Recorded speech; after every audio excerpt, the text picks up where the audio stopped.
Assalamu alaikum, hello, welcome to my channel, and if you're not new here, welcome back. Today is an episode of Teacher Talk Tuesday, and it's a much requested episode. It is all about teaching standards and collecting evidence.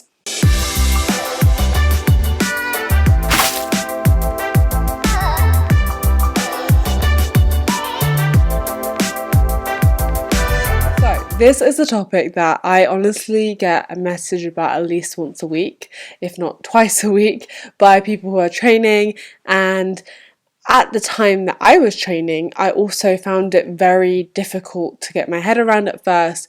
And I remember, before I started training, I was talking to some of the NQTs who were at the school I was training at, and they were saying, get your head around evidence straight away, start collecting your evidence straight away because you will thank yourself for it afterwards. And I was thinking, okay, sure, whatever that means, sure, I didn't ask, but it kind of hits you pretty quickly that you are going to need to collect evidence against teacher standards to prove that you are doing your utmost best to become a teacher.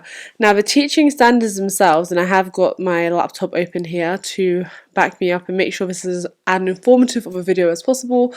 The teaching standards, or the teacher standards I should say, are available on the Gov website. You just literally type in Teacher Standards UK, and there are two parts of teacher standard. I'll quickly read through them. So part one is the actual teaching itself. You must set high expectations which inspire, motivate and challenge pupils, promote good progress and outcomes by the pupils, demonstrate good subject and curriculum knowledge, plan and teach well-structured lessons, adapt teaching to respond to the strengths and needs of all pupils. Number 6 is make accurate and productive use of assessment. Number 7 is manage behaviour effectively to ensure a good and safe learning environment. And number 8 is to fulfil wider professional responsibilities. And then the part 2 is the professional and personal conduct. And with all of these standards, you should be able to see there are lots and lots of little bullet points. So not only are you supposed to show evidence that you are meeting all the standards,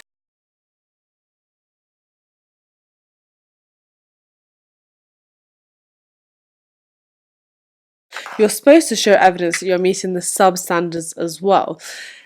It's a lot. It really is a lot, and it's very overwhelming when you first look at it. The biggest thing is that I don't know how it works across other schools and other teaching routes, but our teaching school, we had to show evidence towards this at least 2 times, I believe, and our final one was a huge document, our final teaching practice evidence folder.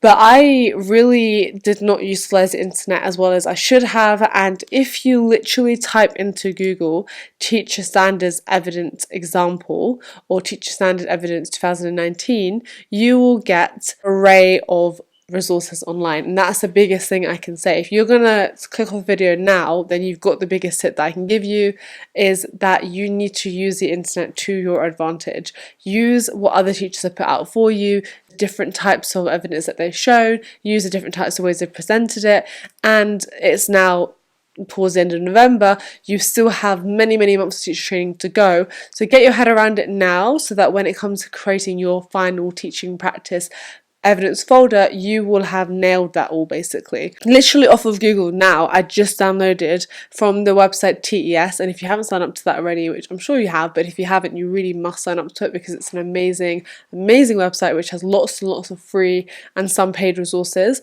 on there. I use that so much when I was lesson planning, as well as in my teacher training year. I just downloaded a document and it's called Example Evidence for Teaching Standards and Bullets, and it's a free download and there's 86 reviews and they have given it 5 stars. So I'm just going to put the picture on the screen so you can see what I mean, exactly what I downloaded. And this document literally has examples of each of the bullet points. So for example, let's just go to in the first teaching standards, which is to set high expectations which inspire, motivate and challenge pupils. B, the set goals that stretch and challenge pupils of all backgrounds, abilities and dispositions. Some of the examples that they have given is that children know targets and how to get them. So you have, wherever you've shown in your marking of the children that you are teaching, that the next step marking or assessment for learning embedded, or you've written a comment on a piece of work and then said, please ensure that you add the commas in, or please ensure that you use a dictionary next time, or please ensure that you are using the checklist. Whatever it is, you've given the child feedback that's physical, that's on a piece of paper. That will really show that you are able to set goals that stretch and challenge pupils, because yes, they've done a really good job, but next time, to stretch them even further and to make them even better, they can do this. Another one in the same bullet point, in the same subheading, is the IEP show clear steps to goals and regular review. Now obviously not every single child is going to have an IEP, but if the children who you are working with, you will have a group of children who do, make sure that their goals and their next steps are very clear, not only for you to be able to see like if they're achieving them, but for them to be able to keep achieving, keep striving and really understand what they have to do to get to the next level. And yes, children as young as 6 and 7 can do that, but it's the language that you use and the goals that you're setting. And these are all things that you should be talking to your mentor about. And if there's anything on your evidence list that you are not sure about or not sure how to show, then ask your mentor. Hopefully you're going to have a mentor who's really helpful, who's really kind, and who's going to be able to help you. If not, ask an NQT student at the school, ask somebody who's like recently qualified, ask actual people who are doing it, as well as the people who are on your course as well. So yeah, this document's amazing. It's free. There's 19 pages on here, and for every single subheading of the evidence that you have to collect, it will give you examples, and some of them are very, very simple. Some of them are literally pictures of a display that you've done, and you just need to add them into the right order.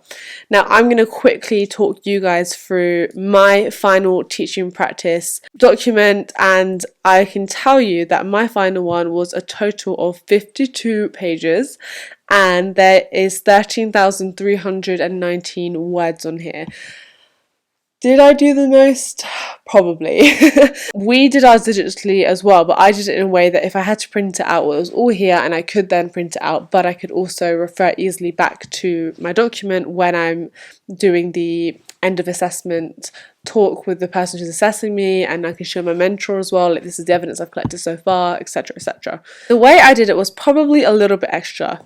Probably a little bit, but I decided to use my phone, obviously not when the children were in school, but use my phone after school as much as possible and take pictures of things as much as possible. I use the evidence example list as well as what other people have spoken to me about, and I spoke to my mentor as well. I was like, does this show evidence towards this? Like, does this seeking plan show evidence towards this, etc, etc. And then I thought about the actual impact that it had on the children and the impact that it had on my future practice. So for example, my very first one, and I'll have this on screen for you guys to see, my very first example of evidence is for number 1, set high expectations which inspire, motivate and challenge pupils. A was to establish a safe and stimulating environment for pupils rooted in mutual respect. How can we show that we've done that? Well, I took a picture of the seating plans that I had been given, and then I've labelled what the actual evidence is, and because I'm a little bit finicky and I just love like colour coding things and I love the rainbow, I decided to colour code all my evidence. So like all of the group 1 was red, or group 2 was orange. It just made sense to lay it out like that. I'm a very visual learner, and so for me, like in terms of organising myself, that helped me to see it all clearly. Does yours have to be colour coded? Absolutely not. It's just something that made me feel like a little bit calmer in the stress of like gathering, collating and proving that I have all of this experience and knowledge. So anyway, I labelled what the actual evidence showed, and then I wrote one line for the evidence description. In this case, I've written there's 3 separate seating plans for English, maths and home time / topic, and then I wrote a small ish paragraph on the impact on the children and then the impact on my future practice. So I'll quickly read through this. The impact on the children was that I was given the seating plans in December when I went to visit my new class. This was for my cross phase. Since then, I have always carried them around whilst at school, and at first they helped me to get to know the children's names a lot quicker than without. This is evidence for creating and providing a safe and stimulating environment.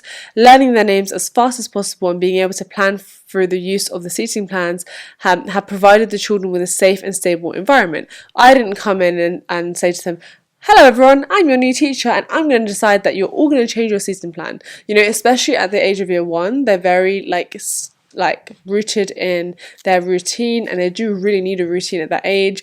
And I didn't want to, first of all, I didn't want to come in and sort of like be like, right, everything's changing now because I'm here.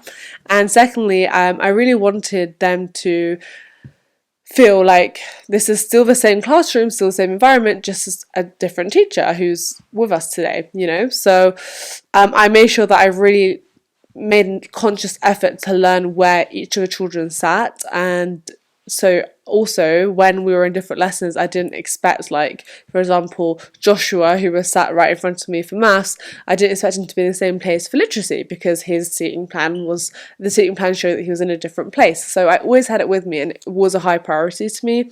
I also wrote, I was able to quickly transition from being a visitor to being a grown-up in the classroom that they were able to rely on to not only educate them but to keep them safe.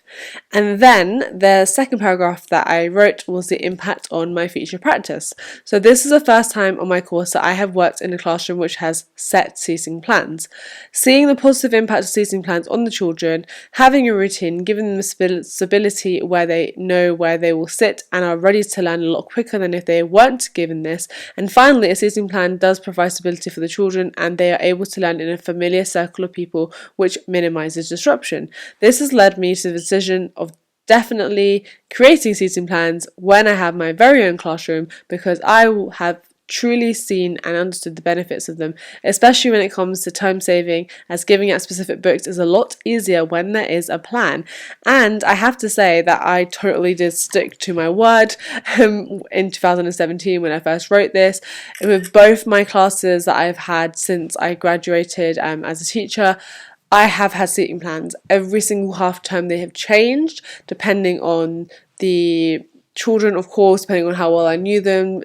Sometimes I would have set seating plans for literacy, which were different to the ones for maths, but I have had seating plans and it does really, really, really help, first of all, the children to know that you're the teacher, you're in control, you're going to choose where they sit, and also for them to know that, right, I'm in this seat now because I'm here to learn, and also then for me to learn their names. Simple as that. And for like any supply teacher or anyone who needs to come in, who I could just hand over a seating plan to and be like, right, here's a seating plan, these are where the children should be sitting, bish bash bosh, there you go. So that was my first evidence for that point. And then I also had a picture of the photo of the class. And my mentor, like I said, I've said this before, but both my mentors in my training journey were amazing. And my second mentor, who was in year 1, she actually gave me the seating plans when I visited, and she also gave me a picture of the class, and I labelled all of the children on there. And then around this picture there's like the class behaviour charter as well, and then I labelled them all just to help me to learn their names basically, and it really did help. I'm not going to read into all the whole thing again. B, set goals that stretch and challenge pupils of all backgrounds and abilities. I have got a screenshot of a lesson plan for an English lesson in which the children had to write a story of Jack and the Beanstalk, and then in this lesson plan you can see that I clearly separated the children into 3 different groups, and I have demonstrated that I am meeting the standard by setting goals that stretch and challenge pupils of all backgrounds, abilities and dispositions. The higher ability were encouraged to use adjectives, so their story was interesting, as well as different sentence starters. Lower ability were reminded more frequently of basic punctuation in their writing, and those that are middle ability were encouraged to extend their sentences through the use of and. So you don't always have to have like a beautiful photo or some examples of like work that children have done, or amazing marking that you've done. Use your lesson plans, because those lesson plans, you're going to spend a lot of time writing, a lot of time putting effort into them, and hopefully you're doing the right thing by actually differentiating, and hopefully you're making sure that all the children in your class are able to learn really well, and so use that to your advantage. I'm just going to basically now give you guys a few examples of what I personally used for my evidence, but I will say that the way I did it, I had evidence description, impact on children, impact on future practice. Do you need this much detail? Probably not. But did I do exceedingly well because I had this much detail and put this much time and effort in? Yes, honestly I did. And in this process, although it was very long and tedious, and although it did take weeks and weeks and weeks to build up, I really reflected on my practice. I really reflected on what I was doing, what I was learning, what I was picking up. And even as I'm reading this back now, to actually 3 years later now, I'm thinking, wow, I actually did so much there, and there's so many things I can go back and check on and pick up and relearn for myself. So C in the first teaching standard practice was to demonstrate consistently the positive attitudes, values and behaviours which are expected of pupils. And in my cross phase, they use something called Class Dojo. I'm sure lots of you guys have heard it before. So I literally just screenshotted from my laptop a picture of my Class Dojo screen, and then I explained like the impact on the children of the dojos. And then for me, it's clear evidence that children are able to be enthused and motivated by doing the right thing by having a very simple but effective reward system. For my final one, I'm pretty sure they asked you to do at least one, but it's better if you can provide more than one example per bullet point, which obviously then that does become quite overwhelming, because it's like, oh my gosh, there's so many bullet points and there's so much stuff I need to sort of prove and show. But once you really soak in like all the things you've been doing, especially when you get to the point where you're doing your final teacher assessment like in May, and you've been training since September, and hopefully you've been taking pictures and screenshots and all these things as the time goes on, and obviously you can use evidence from your first term, your autumn term, use some of that evidence and it will just get stronger like as the time goes on, and your spring term it will be strong, and then hopefully your final one will just be amazing because you'll have evidence from your cross phase and from your homeschool. For the demonstrate consistently positive attitudes, I then had a picture of my year 6 classroom in which I was in, and it was a display that me and my lovely TA had made, year 6 leavers, and it's what I had helped to design, and we came up with an idea of a board which encapsulates the past, the future and aspirations for our year 6s who are going up into year 7. And I made an interactive display board so they could write their worries in and put them in a little bag, and we'd have conversations on them afterwards. And yeah, I was really proud of that display actually. Alright, so for number 2, promote good progress and outcomes by pupils. I have pictures of children in focus groups doing their learning and showing like the progress that they have made and in their writing, from 2 separate intervention groups. I also have a screenshot from an intervention log that I made on my laptop, in which every week I wrote a short paragraph from the intervention about the children I was working with and how they have improved. Again, there's another lesson plan over here. Then the next evidence for guide pupils to reflect on the progress they have made and their emerging needs. Again, it was another screenshot from my intervention log, which shows brief notes of some of the support I gave 2 of my pupil progress children. And within the intervention log, I'd taken pictures of some work I'd set them, and then the marking that I had done, and then the work that they had done following the marking. So it's showing that they have taken all my feedback on board and are listening and understanding and able to then improve their work. I'm just trying to see if I can see anything different. Let's see. Okay, so for number 3, demonstrate good subject knowledge and curriculum knowledge. I took some pictures of an RE observation lesson, well, my mentor did for me, and it's one where it was about Islam, and I brought in quite a few Islamic artifacts into the classroom, and the children were so engaged and so interested in this, and I loved it because it's something that's passionate to me as well. But yeah, I made sure that it was a lesson that was packed with interesting elements from from looking at everyday objects from my home to then them beginning to create their own version of Islamic art using geometrical shapes. And it was such an engaging, fun lesson, and so many of the children came back to me afterwards and were like, love that lesson, and please can we do things like that again. And that was just their positive feedback was so not only fundamental and important to me and like my growth, but also was just so important in terms of showing that I am able to create and come up with my own types of engaging lessons. Because yes, anyone can follow a lesson from Twinkle or a lesson that's given to you on a plate, but how good are you actually at creating in a really engaging and amazing environment?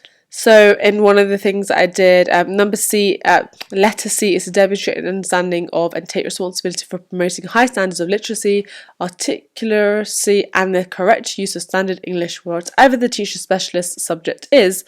And I actually created checklists for my year 6 class for their writing, and at the top it says have I, and then at the bottom it says can I use, and they were printed on laminated paper so the children could use these checklists to mark their work with a whiteboard pen and just go through the checklist and make sure that they'd included all these things. And that's obviously helping them to ensure they've got all of the different points that they need in quite a fun way, and not in a way where I'm having to write it up on the board constantly for them, or they're having to just be verbally reminded. It's something they can do independently. It makes them feel good about themselves, and it makes them feel good to just be able to tick things off. Like, you guys know, I'm sure most of you are like avid to-do listers like myself, and how good it feels to just tick something off. And I wanted to create something like that for the children I was teaching, and so I did, and I used it as evidence. I really hope this video was helpful. I know it's like gone past the 20-minute mark, and I don't want it to be super long. But basically what I wanted to say was use the internet, because there is so much information out there.